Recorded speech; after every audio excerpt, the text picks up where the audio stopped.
Fala aí galera, beleza? Tudo bom com vocês?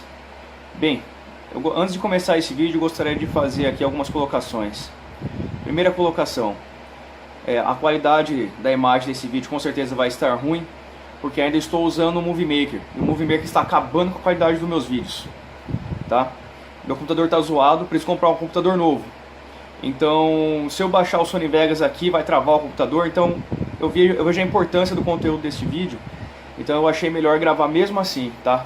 Achei melhor gravar agora, mesmo com a imagem não muito boa.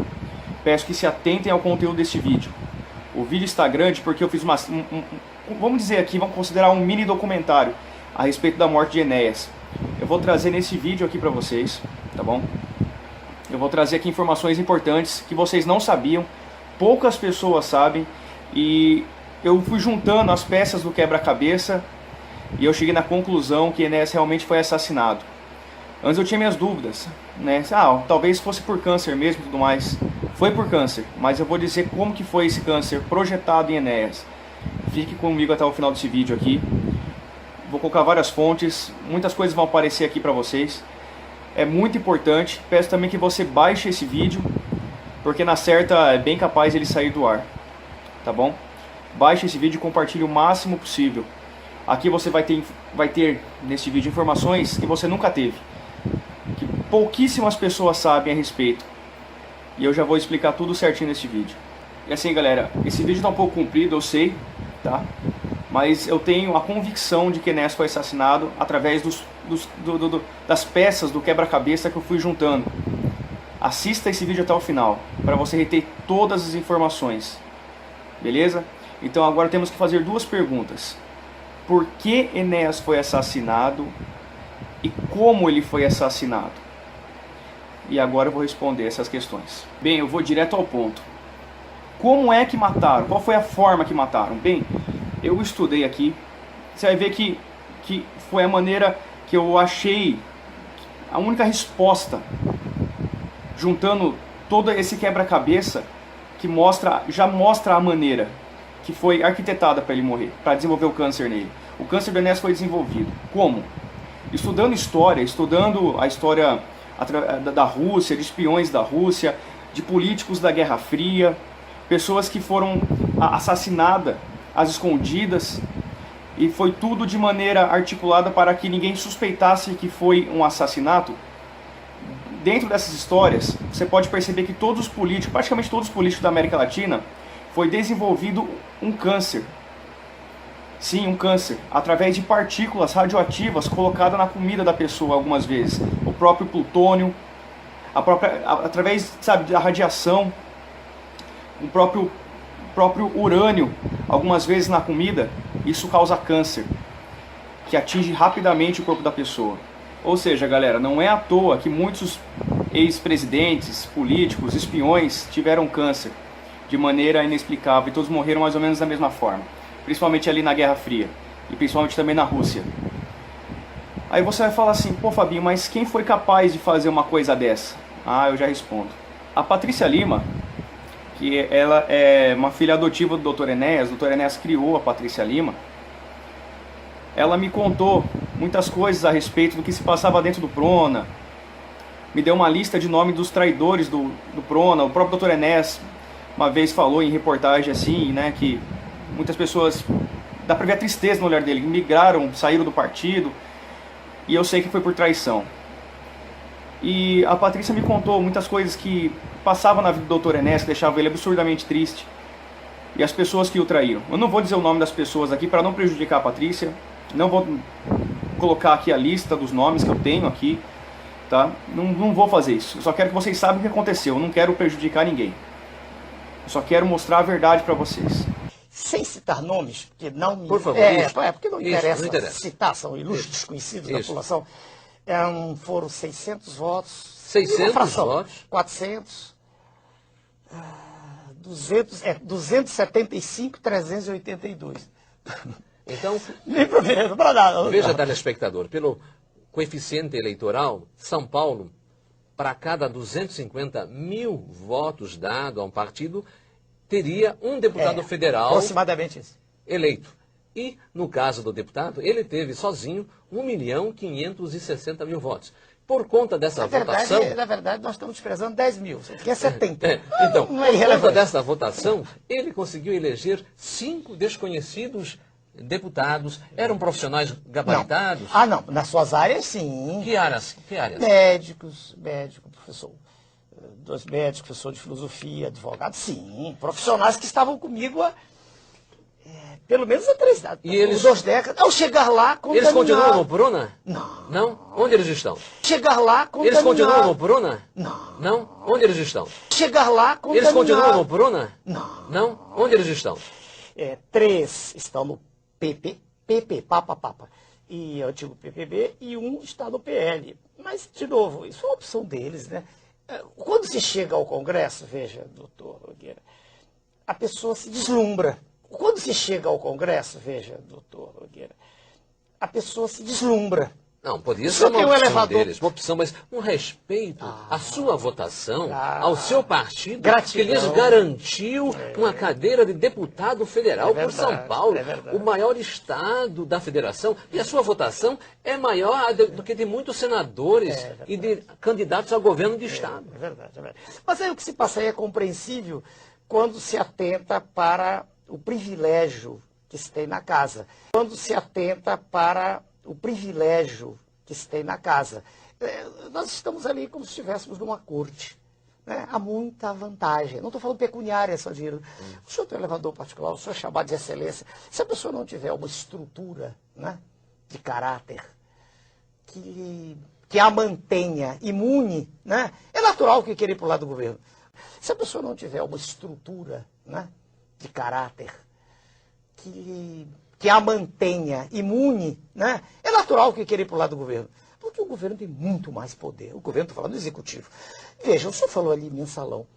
O que foi isso em última análise? Isso foi a ingerência direta do executivo. Eu costumo dizer, do outro lado da rua, já disse isso, né? Lá na nossa casa, no Tribuno, foi ingerência direta do executivo. Com todo o poder de que dispõe, ele comprou consciências, não há dúvida quanto a isso. Com todo o poder de que dispõe, ele comprou consciências, não há dúvida quanto a isso. Então, a bancada do Prona reduziu-se a 2. Com muito orgulho, estamos no Prona, deputados federais, eu e o doutor Elimar, que é um amigo, irmão e uma pessoa por que eu tenho estima, respeito e admiração pela sua decência. Ora, muita gente se aproximou do doutor Enéas e estava com ele no partido por oportunismo. E vendo alguns políticos aí que ainda estão vivos, e a declaração de alguns deles que eu mesmo vi, eu pude perceber o oportunismo na cara dura deles, ainda nos dias de hoje. Eu pude ver. E bem, Enéas estava ficando famoso, ele estava crescendo de uma maneira absurda. Com apenas 15 segundos ele invadiu a televisão e muitas pessoas estavam dando ouvidos. E claro, quem dá mais ouvidos ainda são os donos do poder mundial. E é claro, esses senhores vendo o caráter de Enéas, a vontade que ele tinha de mudar de fato a nação, a inteligência dele e a sabedoria dele, esses donos legítimos do poder mundial não levaram ele na brincadeira, como muita gente levou e como a mídia fez com que ele fosse visto. Taxado ele como um louco, sendo que na verdade ele não era. Sabendo que ele não se venderia, qual que foi a estratégia dos donos legítimos do poder mundial? Se aproximar de algumas pessoas de dentro do partido do Prona, pessoas grandes dentro do partido, e tentar comprar essas pessoas. E a Patrícia Lima, como eu disse, né, aí que foi criada com o Dr. Enéas, tudo, tinha contatos ali com pessoas ali de dentro do partido. Ela ouviu uma vez numa ligação que estavam fazendo, ela conseguiu ouvir, que uma pessoa dentro do partido queria ser, eu não posso falar o nome aqui, por mais que eu tenha vontade de dizer, melhor não tocar no nome dessa pessoa. E ouviu essa pessoa dizer que queria ser vice-presidente, que achava que Enéas tinha uma grande possibilidade de se tornar presidente da República, e depois mataria o Dr. Enéas para assumir a presidência da República, já que o Dr. Enéas não fazia coligações. Ele não fazia coligações. Ou seja, o vice-presidente seria do próprio partido. Não é igual Dilma e Temer, por exemplo, coligação ali. Não, o Prona não fazia coligações. Ou seja, se o Prona não fazia coligação, o vice-presidente é do próprio partido. Ou seja, o vice-presidente já estava querendo armar um golpe a pessoa, claro, relatos da Patrícia que ela disse para mim, não vou dizer o nome da pessoa para não prejudicar ninguém, estava querendo dar um golpe ali no Dr. Enéas. Naquela ocasião, eu fui o terceiro do Brasil, ela me disse, largue isso. Né? No mínimo, se você chegar, será assassinado. Frase dela, no mínimo. Mas eu não quis me retirar da lide. Talvez por um temperamento aguerrido próprio meu. Ou seja, o Dr. Enéas foi assassinado por pessoas que viviam perto dele. Se foi colocado ali plutônio, urânio, várias partículas aí radioativas na comida do Dr. Enéas, é por conta de pessoas que viviam perto do Dr. Enéas. Pessoas que viviam perto dele. Tá? Aí você vai falar assim, pô Fabinho, mas ninguém tinha conhecimento dessas coisas, assim, claro que tinha, na Guerra Fria já tinha. E no partido do Prona, havia muitos intelectuais, havia muitos médicos que sabiam a respeito disso. Haviam pessoas que estudavam os recursos naturais do país. Existiam pessoas de altíssimo grau de inteligência, junto com o Dr. Enéas. Então, isso já era notável, de pessoas saberem informações desse tipo, de como matar uma pessoa. Não precisa estudar muito a medicina para saber que algumas coisas colocadas na comida pode causar câncer e pode matar pessoas. Lembrando aqui que eu não estou dizendo o nome de ninguém, eu só disse o nome da Patrícia, que teve muito tempo ao lado do Dr. Enéas, ela me contou algumas coisas do tipo. Ela não vou dizer o nome para prejudicar ninguém, para não dar processo, para não dar BO, nada disso. Não quero prejudicar ninguém, eu só quero dizer a verdade para vocês. Então estou dizendo o nome de uma pessoa que vivia com o Dr. Enéas e que pode confirmar isso. Eu tenho prints das conversas, tenho tudo, tá? Então assim, o que eu estou falando eu tenho como provar. Mas a pergunta aqui é, agora, por que matariam o Dr. Enéas? Por quê? Apenas por ganância? Por oportunismo? Não, vai muito além disso. Vai muito além. Primeiro que Enéas sabia da ameaça real. Sabia da ameaça real que rondava o país. Ele queria romper com esse sistema. Ele era ameaça real também aos donos do poder mundial que queria acabar com o Brasil. E junto de Enéas havia alguns traidores. Com certeza. Sempre há. Se não houvesse traidores, teriam acreditado nele até o final e muita gente não teria migrado para outro partido e abandonado o Dr. Enéas ainda em vida. Ainda em vida. Tá bom? Enéas sempre foi honesto, sempre foi sincero. Não teria motivos para o trair. Mas se até Cristo foi traído por Judas, Cristo, uma pessoa conspícua, foi traído por uma pessoa que viveu ao lado dele, pelo menos por 3 anos ali, né, dos 30 aos 33 anos de Cristo. Por que Enéas não seria traído? Traidores há, e há em todos os lugares, inclusive dentro da nossa própria família, acredite ou não. E como eu acabei de dizer, Enéas era realmente ameaça. Ele denunciava as entregas das verdadeiras riquezas da nação, algo que faria nós a maior nação do século XXI, disfarçadas de privatizações. Existe em andamento um projeto maquiavélico de destruição do Estado brasileiro. Pretende-se entregar todo o patrimônio da nação, estatais, Banco do Brasil, bancos estaduais, subsolo, Amazônia, enfim, entregar tudo o que representa riqueza, riqueza verdadeira, para os donos do poder mundial. Dizem que isso é modernismo, que vamos ingressar no primeiro mundo, que o Estado deve ser o menor possível e que tudo que é estatal deve ser privatizado. Venderam-se, entre outras, a Uzi Minas, a segunda usina siderúrgica mais eficiente do planeta, e a Companhia Siderúrgica Nacional, símbolo da indústria brasileira. Todas essas vendas vêm sendo feitas a preço de banana e ainda são pagas com papéis públicos que estavam altamente desvalorizados. É um verdadeiro assalto à nação, feito às claras e com a imprensa toda batendo palmas. Com o dinheiro arrecadado das privatizações, diz o governo, estaremos diminuindo a dívida interna do Brasil. Mas o curioso é que se vai vendendo tudo e a dívida interna está aumentando. Em março de 94, a dívida mobiliária era de 50,5 bilhões de dólares.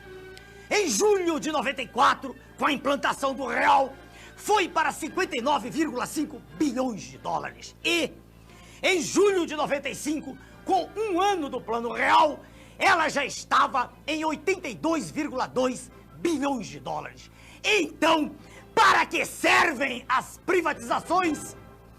Privatizações são negociatas que servem para transferir o formidável patrimônio público para uma minoria privilegiada de representantes legítimos do sistema financeiro internacional. O governo, sob o comando do sistema financeiro internacional, estabelece juros da dívida interna tão extorsivos que vão exaurindo as finanças públicas e vão quebrando as indústrias, destruindo a agricultura, aumentando o desemprego e criando, como diz o professor Adriano Benayon, doutor em economia pela Universidade de Hamburgo, na Alemanha, criando, sim, uma verdadeira economia de cemitério. O que eles pretendem é a demolição do Estado. Destruído o Estado, segue-se o esfacelamento da nação, fazendo com que o povo não acredite em nada que é nacional, com que perca a sua autoestima e que tenha vergonha de ser brasileiro. Daí a propaganda gigantesca a favor do Estado mínimo, de desmoralização das Forças Armadas, que são o braço armado do povo, e de destruição da família, que é a célula básica da sociedade. É a anulação de todos os nossos valores morais, é o deboche institucionalizado. Mas a nação é o povo, com o seu território, com a sua história, os seus costumes e com a sua língua. Eles querem destruir nossa nação. Com a desculpa de modernidade, de entrar no primeiro mundo, o que estão fazendo é destruir a indústria nacional. Esta é a verdade sobre o projeto neoliberal, que a imprensa podre não mostra. É conduzir o nosso povo, qual manada de búfalos, para o precipício, para a escravidão. É como se fosse um gigantesco octopus, com seus tentáculos, sugando todas as nossas riquezas e drenando-as para os donos do mundo. É a perda definitiva da soberania nacional. Meu nome é Enéas. Ele denunciou também George Soros, coisa que ninguém sabia. E muita gente só foi notar George Soros e o mal que ele é graças à denúncia do Enéas, que mexia diretamente na ferida dos donos do poder mundial. E denunciando George Soros, é claro que Enéas também tinha ciência dos Rockefeller, dos Rothschilds, como você quiser dizer, não é? Dos banqueiros, dos dealers. Ou seja, Enéas estava mexendo com o poder real ali. Ele estava lutando realmente contra o mal, de maneira direta. Presidente candidato é apoiado por George Soros, o maior dos narcotraficantes, segundo a revista RR. O candidato do PT assinou lá fora um documento a favor da legalização das drogas. O terceiro diz que não tem o rabo preso na mão dos interesses da especulação internacional, mas assina, junto com os outros dois candidatos, um documento de submissão do Brasil às grandes potências. O senhor quer ver seu filho comprando cocaína na porta da escola? A decisão é sua. Meu nome é Enéas 56. Porque o senhor permite mostrar, essa revista é internacional. No Brasil, em inglês, só 200 pessoas compram. Por favor, é o Executive Intelligence Review, essa revista. Essa revista mostrou, em 29 de agosto do ano passado, quem comprou a Vale do Rio Doce. Claro que os senhores não sabem, porque a imprensa podre não mostrou. Quem comprou foi o professor George Soros, mega especulador mundial, que é apresentado não por mim, pelo EIR, como um dos reis do narcotráfico mundial, que o senhor condena tanto aqui. É por isso que a imprensa não gosta de mim, de nós, é por isso. O senhor entendeu? Quer dizer, quem comprou a Vale do Rio Doce foi... Ah, o narcotráfico? Quem comprou a Vale do Rio Doce foi O quem? narcotráfico? Eu não posso provar, mas é revista internacional, citado especificamente como um dos homens que... citado, está grifado aqui especificamente. O senhor percebeu? Quer dizer, essas coisas não saem nos jornais. Agora, os jornais não querem que o doutor Enéas seja candidato a presidente. Não interessa. Quando a Vale do Rio Doce foi privatizada, um crime de lesa pátria, crime colossal contra o povo brasileiro. E por que não podia ser privatizada? O coronel Schirmer, diretor desse jornal, mandou isso para toda a grande imprensa. Não saiu uma linha em jornal nenhum. E, no entanto, o que é que sai nos jornais? Sai que a Vale não dá lucro. Que patifaria! Que mentira! Por que eles não disseram? Por que eles não disseram nos jornais a verdade? Não disseram, por exemplo, que as reservas nossas de ferro dão para 500 anos? Por que eles não disseram, por exemplo, que o titânio que nós temos na Amazônia é mais do que existe em todo o planeta?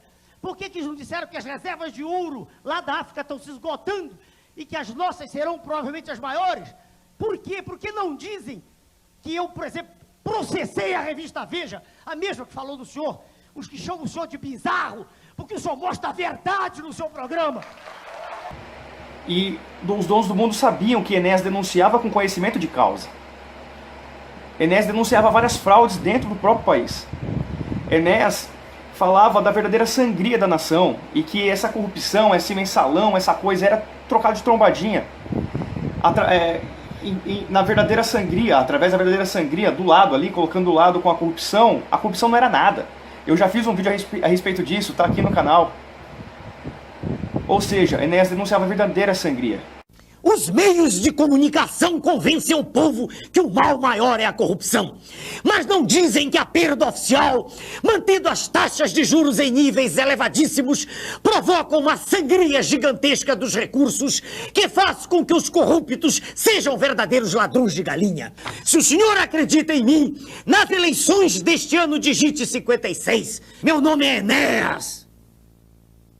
Uma coisa que é fundamental é parar instantaneamente com a drenagem de recursos que são mandados para o exterior. Para o senhor ter ideia, de cerca de 10 bilhões de dólares, que é, em termos médios, a receita da União, de todos os tributos, de 10 bilhões, 5 bilhões são pagos de juros.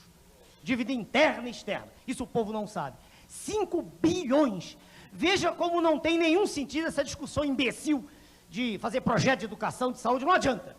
Porque toda a riqueza nacional está indo embora. Esse é o ponto.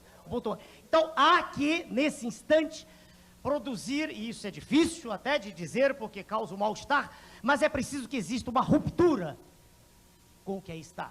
É preciso que se diga no cenário internacional que não se pode continuar mais assim, que é impossível continuar tirando sangue da população, sangue circulante. Não é mais possível. Mas o senhor acha que lá fora eles vão aceitar? Não, não nós vão estamos aceitar. devendo. Veja o senhor. Nós estamos pagando uma dívida.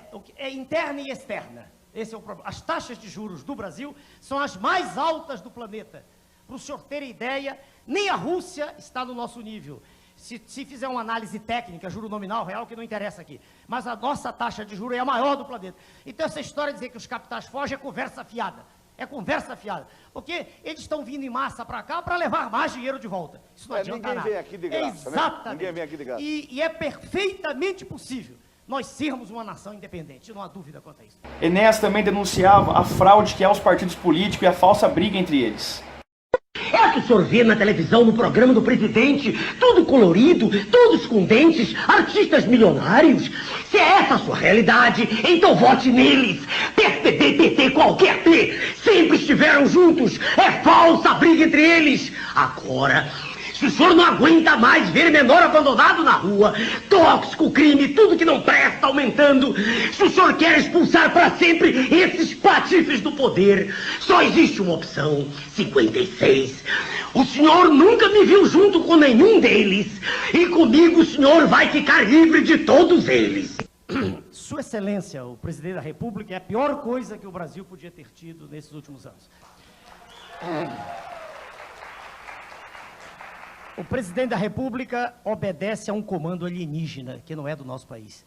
Sua Excelência, o Presidente, vem abrindo, escancarando todas as fronteiras para que o nosso povo receba quinquilharias como importados. E vem destruindo sistematicamente a indústria nacional, vem destruindo a agricultura, fazendo com que o número de desempregados chegue a uma cifra astronômica, que já está em torno de 10 milhões de pessoas.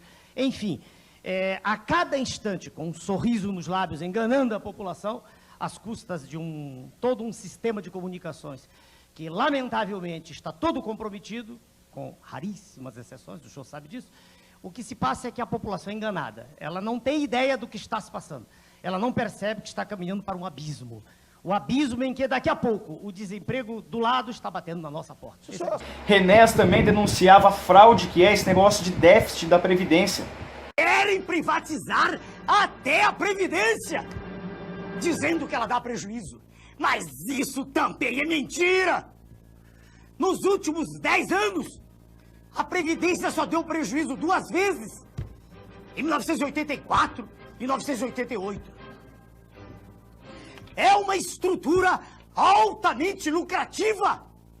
E por isso eles querem privatizá-la. É apenas mais um lugar para onde o povo quer estender mais um de seus tentáculos. Eles dizem que as taxas de juros têm que ser mantidas altas para atrair capitais, porque existe um déficit público. Mas não dizem que só existe déficit público por causa do pagamento das altas taxas de juros. É o cachorro correndo atrás do seu próprio rabo. Baixando-se as taxas de juros, baixando-se o serviço da dívida, não existe déficit. Enéas também tinha a única solução, que era tirar o Brasil da dívida, de securitizar a dívida, de fazer uma auditoria e não pagar mais os juros e romper com o sistema financeiro internacional. Chega na mesa de negociação, vamos o quê? Vamos negociar. Isso. Aí você diz assim, Vamos, não gente grande. vamos mais pagar. Não. Vamos pagar de maneira securitizada. Nós não temos agora para pagar. Estão matando o nosso povo de fome. Securitizada. Não, 30 anos no mínimo. E não pagamos juros mais. E fazemos uma auditoria da dívida. Tá fazemos bom, uma mas aí auditoria. o outro lado fala assim, Não. não, vamos ter que pagar. E aí? E eu digo não. Aí o outro fala, não, não. E eu digo não. Bem forte. Não. Não há mais. Eu não posso matar o povo brasileiro de fome. Não dá mais. E as represálias que poderão ocorrer com isso? N represálias em seu conjunto serão menores do que a situação de indigência, de miséria, de tristeza que qualquer pessoa digna sente quando anda nas ruas do Brasil.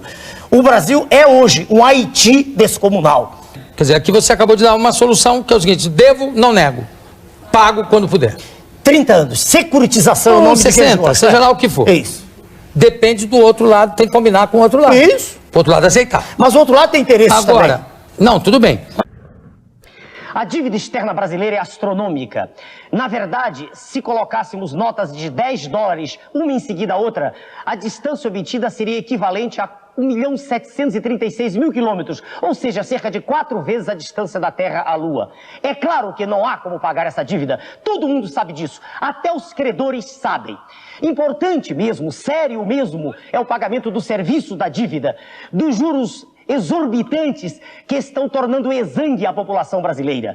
Quando um doente está sendo dessangrado, não há como pedir-lhe que ceda a alguém uma transfusão de sangue. O montante a ser pago dos juros da dívida externa deve ser de alguma forma relacionado a um percentual do PIB que seja consentâneo com o crescimento da economia. Na verdade, agora não há como pagar nada, nem dívida, nem juros. Não será um calote, será apenas uma disposição de estarmos vivos para depois podermos pagar. E a hora é esta, é necessário arrumar a casa, e essa hora não pode ser transferida. Enéas queria ser um presidente de verdade. Ele queria usar o Estado da maneira que se deve ser usado. Ele não queria ser um títere que recebe ordens de maneiras manipuladas pelos interesses alienígenas do sistema financeiro internacional, dos seus representantes legítimos. É diante desse quadro aterrador que um governo cínico fala em modernismo.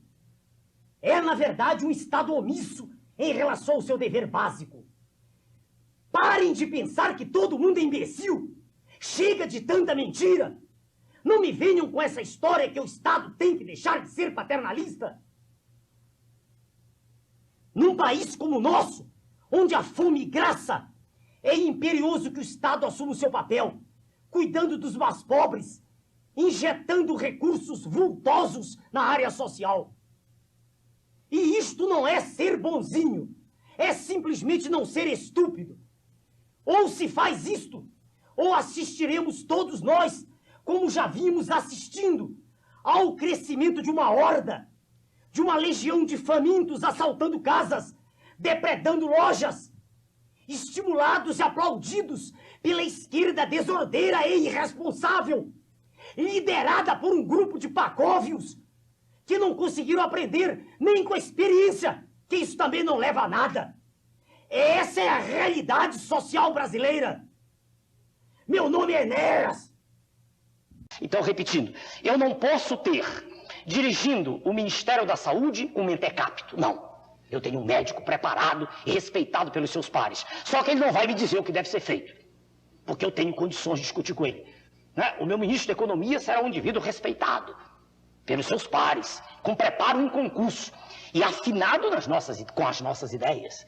E assim o ministro da Educação e por aí vai. Enéas formou e forma hoje nacionalistas autênticos. Graças aos livros dele, aos projetos nacionais que eu tenho todos aqui, tanto em PDF quanto físico, e graças às suas entrevistas, graças às suas palestras, os seus debates, ele traz um sentimento da nação, de nacionalismo, de patriotismo, porque ele era de fato um nacionalista. E se não fosse Enéas, talvez não existiria nenhum nacionalista mais no Brasil. Ou seja, o nacionalismo é a cura do câncer. O nacionalismo é a cura real da doença. Não é igual à direita, que é a própria doença, que é o próprio liberalismo, a própria doença. Não é a esquerda que quer cuidar dos sintomas da doença e não da doença, é o nacionalismo. E Enéas era esse nacionalista. Bem, galera, o canal Sete Sinais e o Rubens, a qual eu admiro bastante, um cara que luta há muito tempo. Fiquei sabendo, por exemplo, as coisas dos Illuminatis e muitas outras coisas através dele há muitos anos atrás, há mais de 12, 13 anos atrás, graças à luta desse cara, desse estudioso, que é muitas vezes chamado de conspiracionista. Eu, na certa, vou ser chamado de conspiracionista por conta desse vídeo, mas eu não me importo. O que eu quero é a verdade. E a verdade é tão forte que os donos do poder mundial e a mídia têm medo. É por isso que a imprensa me ataca, porque ela tem medo da verdade. Eles têm medo da verdade. Então eles usam isso como conspiracionismo, onde na verdade é a pura realidade. E o Rubens e o canal Sete Sinais fizeram uma live em maio desse ano aqui de 2018, que eu estou gravando esse vídeo agora, em maio, a respeito da morte do Dr. Enéas. Eu recortei bastante partes aqui da live, vai passar aqui agora para vocês, para fechar o vídeo, beleza? Assistam inteiro. E ele vai estar na íntegra, aqui no comentário fixado, junto com um monte de fonte, tá? Então, galera, é isso. Veja o resto desse vídeo. Tem a live deles completa aqui na descrição. Eu coloquei as melhores partes aqui, as partes que eu achei mais importantes. Fiz um resumão para terminar esse vídeo. Bom, Rubens, eu deixei a cereja do bolo por último, que é o que eu mais admiro. É um político que as verdades dele hoje têm um impacto impressionante. Foi um visionário fora de época, Dr. Enéas. A morte dele foi muito estranha, até comentado pelo próprio Jô Soares, né, que é da Rede Podre, que fez o comentário que achou a morte isso em bastidores, que achou a morte do Enéas muito estranha. Então, até de pessoas que não se espera um posicionamento a esse respeito, houve, né? E o Enéas, eu tenho uma admiração profunda pelo Enéas, pelas palavras que foram ditas por ele. Até hoje é escancarado que as verdades que ele disse, aqueles que ele foi contra, que ele bateu forte. E é uma coisa como se ele estivesse falando do país hoje, Rubens. Eu não sei se você tem a mesma linha de pensamento no sentido das palavras, né, como são tão atuais, né? Rubens, por favor, faça uma explanação que o nosso querido Enéas merece, uma explanação do nosso guerreiro que se foi. O Enéas é uma pessoa contextualizada com o passado, com o presente dele, com o futuro dele, que é o presente nosso, e com o futuro nosso. Eu assemelho muito características do Enéas com características do Gustavo Barroso. Quem tem a oportunidade, Silvio, de ler, não a História Secreta do Brasil, porque essa narra fato passado, mas quem tem a oportunidade de ler, por exemplo, o Brasil Colônia de Banqueiros, vai ver, cara, que é atual, é contemporâneo. Quem tem a oportunidade de ler os protocolos do Sábio de Sião, vai ver que é contemporâneo nosso e é para o nosso futuro. Do mesmo jeito, Enéas. O que Enéas falou não foi da época, da época dele para ficar preso à época dele. Se você procurar na internet, você que está assistindo hoje e não sabia disso, muita gente assiste pela primeira vez a cada programa nosso, Silvio, né? A gente agradece por isso, né? Se você nunca ouviu falar disso, procure aqui na internet, no YouTube, os discursos do Enéas e passe a prestar um pouco mais de atenção. Você vai ver que Enéas fala de coisas que não aconteciam ainda, mas que hoje acontecem, entende? E falava também de coisas que aconteceram na época e que até hoje a grande maioria da população sequer ouviu falar ou sabe. Repare como a mídia age, repare como a mídia trabalha, analise o caso do Enéas. Enéas foi colocado pela televisão como um idiota, como um imbecil, como um palhaço, como um cara engraçado, como cômico. Agora, a mídia colocou-o assim, ele nunca se fez de cômico, ele nunca se fez de palhaço, ele nunca cometeu um tipo de atitude ou palavra que colocasse ele próprio nesta condição. Agora, a mídia sempre o retratou assim, para quê? Para que não se desse crédito ao que ele falava. Isso é uma prática comum da mídia. A mídia manipula a opinião pública em favor do que ela tem interesse em que a população haja, pense, fale, repita, propague. Quanto ao Enéas, o que as pessoas falavam do Enéas é que ele era um tiririca, vamos dizer assim. É um palhaço. Mas o doutor Enéas era um dos caras mais inteligentes, se não o mais inteligente contemporâneo da gente, ou seja, que viveu na mesma época que nós estamos vivendo. O Tiago Vitor fez uma colocação extraordinária aqui, que é verdade, que eu nunca comentei. Ele foi o primeiro a denunciar o George Soros. Ele foi o primeiro a denunciar. Né? O Tiago Vitor lembrou bem aqui. Na verdade, ou seja, é um que você pega no pé aí, sistematicamente, que é um grande câncer da atualidade. Né? E o Enéas já levantava a bola, né? Que esse cara ia ser um problema para nós. Né? Inclusive, eu ia falar também do Jorge Soros, porque não tem como falar do Enéas sem falar do Nióbio e do Jorge Soros, né? Que são as principais bandeiras que ele defendeu, não favorável, né? A favorável ao Nióbio contra o Jorge Soros. O Jorge Soros, antes de dar aquele golpe na Bolsa, as pessoas talvez não saibam, mas o Jorge Soros, ele elevou em 10 vezes a fortuna dele da noite para o dia, literalmente. Numa noite, ele elevou a fortuna dele em 10 vezes, porque ele conseguiu, como vamos dizer assim, força de influência, de propina, colocar pessoas lá vamos dizer, a Casa da Moeda, como é que seria lá na Inglaterra? Igual aqui, a Fazenda, né? E manipulou as ações todas para poder cair lá embaixo, ele comprou tudo. No dia seguinte, as ações voltaram ao valor que era. Ele elevou em 10 vezes a fortuna dele. E antes dele fazer isso, o Enéas já o denunciava. Né, com essas questões. Então, o Silvio, o George Soros, eu ouvi esse nome pela primeira vez, não dei importância com o doutor Enéas, e passou despercebido. Fui mais um que apenas ouviu, entrou aqui, saiu aqui. Agora, depois de um tempo em que passamos a conhecer a questão envolvendo o endividamento dos países na mão de famílias, de pessoas, não de outros países, mas de pessoas físicas, né, através, claro, de banco que é jurídico. Mas eu digo, não é instituição governamental, é particular. Então, depois que nós começamos a rastrear isso, a debulhar isso, a caminhar nessa estrada, foi que eu deparei de novo com o nome de George Soros. E aí, vendo uma entrevista revendo uma entrevista, né, gravada anteriormente do doutor Enéas, foi que cara, o George Soros, que já estava falando, então, aquilo foi um baque. Eu acho que hoje, 795 pessoas assistindo, esse baque que eu senti, não fui só eu.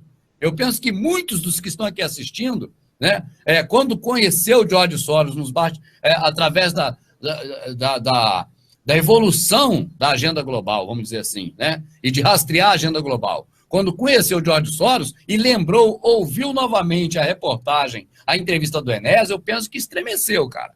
Porque, é esse que Enéas falava, é esse. Olha aí, Enéas estava 100% certo. Então, doutor Enéas, como ele soube disso, Silvio?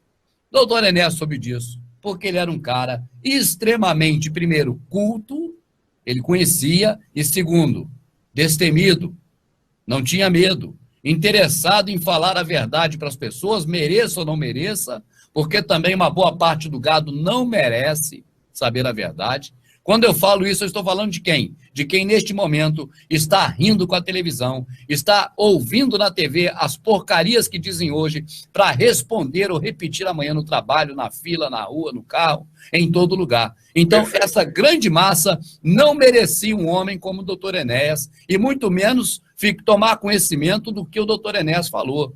Então, Silvio, quando o doutor Enéas falou do nióbio, o que é nióbio? Ninguém nem quer saber do que é nióbio, quer saber do futebol, das outras coisas que tem paralelas que não colocam um prato de feijão na nossa panela, né? Agora, quando ele falou do nióbio no primeiro momento, eu pensei, nióbio, estão levando pedra preciosa, é ouro, não sei o quê, porque você não tem noção do valor, Silvio.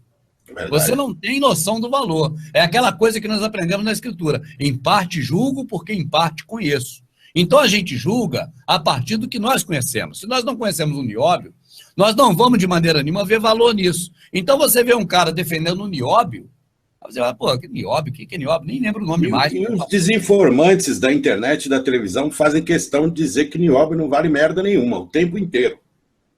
Então, por que será que eles fizeram questão de pegar essas empresas de mineração brasileira? É para extrair o que daqui? É esmeralda? É rubi? O que eles estão extraindo daqui é nióbio, cara. Se vale alguma coisa ou não vale nada, isso é só um detalhe.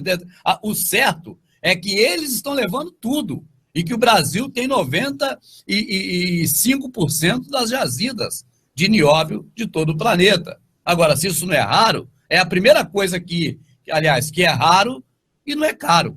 Porque, para mim, tudo que é raro é caro, né? Então, existem os desinformantes, existem os caras que estão a serviço dos senhores do mundo, não só lá em cima, mas também aqui na internet, vamos dizer, mais embaixo, que é para poder manipular todo mundo. Ô Silvão, doutor Enéas representa, na verdade, um grande atalaia brasileiro em favor da população. Mas eu diria, se não tivesse sido morto como candidato ou como deputado quando foi, você já teria sido morto agora como presidente. Também corre esse risco, é verdade. Agora, a ideia na cabeça desse homem, a cabeça dele, carequinha de tanto pensar, cara. Esse cara é um pensador, cara. Esse cara quando eu falo esse cara, não estou menosprezando, falo, esse homem fantástico era idealista e era pensador, era um camarada que achava, Silvio, que poderia transformar a sociedade pelo conhecimento. Entende? Eu, por exemplo, eu não tenho a mesma visão de que dá para transformar a sociedade pelo conhecimento. Para mim, dá para salvar alguns do meio da sociedade pelo conhecimento, mas não a sociedade em si. A sociedade vai nadar e morrer no meio do mar. Eu concordo com você em parte, porque é aquela coisa do merecimento, né? O povo realmente não merecia o Enéas, né? E por esse motivo eu concordo com você. O povo merece, na verdade, é o que o povo tem, né? Tanto que o Enéas falou dos Lula, pena que não falou do Temer, porque o Temer está entregando tudo. Está entregando tudo. Os pontos estratégicos do Brasil, como aeroportos, portos, rodovias, ferrovias, hidrovias, tudo sendo entregue, cara. Isso aí é estratégico para o país. Enquanto isso, agora o Exército está comprando um monte de helicóptero. Vai usar contra quem esse helicóptero, se não contra nós? É contra nós. Parabéns, esquerdistas. Parabéns. Está aí o presente de vocês. Eu não votei na Dilma, consequentemente não votei nele. Então, mas mesmo se fosse outro, seria no mesmo. Se fosse um cara igual a eles matavam. A verdade é que a nova ordem mundial é um trator, cara, é uma locomotiva, aquilo é um mamute, vem arrasando tudo. Por que algumas televisões gravaram entrevistas do Enéas que estão até hoje na internet? Por que, Silvio? Ainda tem hoje muitas entrevistas do Enéas na internet, porque as televisões deram espaço para ele falar. Agora, veja se foi horário nobre, veja se foi programação nobre, ou foram programações na calada da noite que ainda precisava de um pouquinho de audiência para continuar se mantendo. Esse caso, é o segundo. O doutor Enéas conseguiu ainda dar entrevistas na TV, porque era na calada da noite, era em programas que estavam precisando de audiência. Ô Silvio, você falou uma vez para mim assim, ô Rubens, Quando os caras estão precisando arrecadar dinheiro no município, o que eles fazem? Colocam mais radares, aplicam leis mais severas para multar mais as pessoas para poder fazer mais dinheiro. Não é verdade? Também, Claro. na televisão, se o programa estiver caindo, eles vão ao extremo para levantar a audiência. O que não pode, de maneira nenhuma, é a audiência cair, senão a televisão morre, ou o programa morre. Então, o que acontece com a televisão é que as pessoas não sabem. As pessoas pensam que a televisão é só ali uma coisa que está ali dentro ali, para poder aqui fora, quem está assistindo, ser entretido, divertido, sorrir, ou saber da notícia. Não é, não. A televisão ali tem uma disputa enorme. Um monte de gente de uma produção, eu estou falando da televisão, estou generalizando, que é o que acontece normalmente. O pessoal da produção de um programa, aquele pessoal todo que cuida do programa para ele existir, não só ajeitando câmera, ajeitando entrevistado, ajeitando tudo, mas correndo atrás de patrocínio, precisa de audiência, porque senão a emissora saca aquele povo e coloca outro. Saca aquela equipe, saca aquela turma e coloca outra. Aquela turma vai ter que procurar emprego em outro programa da emissora ou em outra emissora, que a maioria é freelancer. Então, o que acontece?